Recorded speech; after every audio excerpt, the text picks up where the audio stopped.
শ্রদ্ধেয় ঋত্বিক দেবতা এবং ইষ্টপ্রাণ দাদা ও মায়েদের আমার যথাযথ স্থানে নমস্কার, ভক্তি, শ্রদ্ধা এবং আনন্দিত জয়গুরু।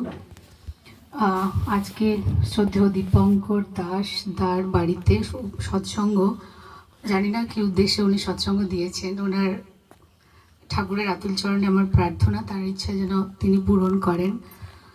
ভীষণ ভালো লাগছে, সবার সাথে অনেকদিন পর আবার পরিচিত মুখগুলোকে দেখতে পেয়ে খুব ভালো লাগছে। এখানে উপস্থিত হতে পেরে নিজেকে ধন্য মনে করছি।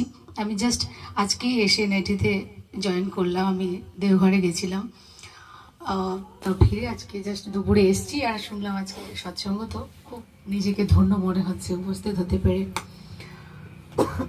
পুরুষোত্তমের কথা অ্যাকচুয়ালি বলে তো শেষ করা যাবে না, আর সময় নির্ধারিত, আমি খুব ছোট করে বলার চেষ্টা করব এক দুটো ঘটনা।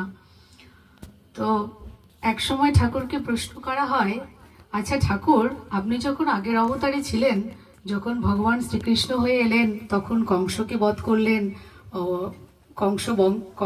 কংস এবং তার যে দুঃশাসন দুর্যোধনের কৌরব বংশদের, তারপরে ভগবান শ্রীরামচন্দ্র হয়ে যখন এলেন, তখন আপনি রাবণকে বধ করলেন। এবার আপনি কাকে বধ করবেন বলে এসেছেন? তো ঠাকুরকে বলা হয় যে প্রত্যেক ঘরে ঘরে রাবণ, দুর্যোধনের মতন অসুর আমাদের প্রত্যেক ঘরে ঘরে রয়েছে, আমি কাউকে বধ করতে আসিনি। এই প্রসঙ্গে ঠাকুর বললেন, ধর্ম যখনই বিপাকী বাহনে ব্যর্থ অর্থে ধায়, পুরুষোত্তম আবির্ভূত হন, পাপী পরিত্রাণ পায়। ঠাকুর বলছেন, আমি কাউকে বধ করতে আসিনি রে, আমি পরিত্রাণ দিতে এসেছি। প্রত্যেকে আমরা সেই মহাপাপী অসুর।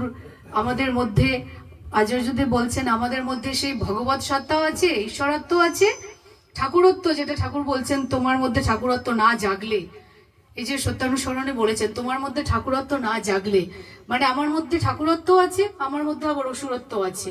এবার আমাকে ডিসাইড করতে হবে আমি কোনটাকে জাগিয়ে তুলবো আমার মধ্যে থেকে।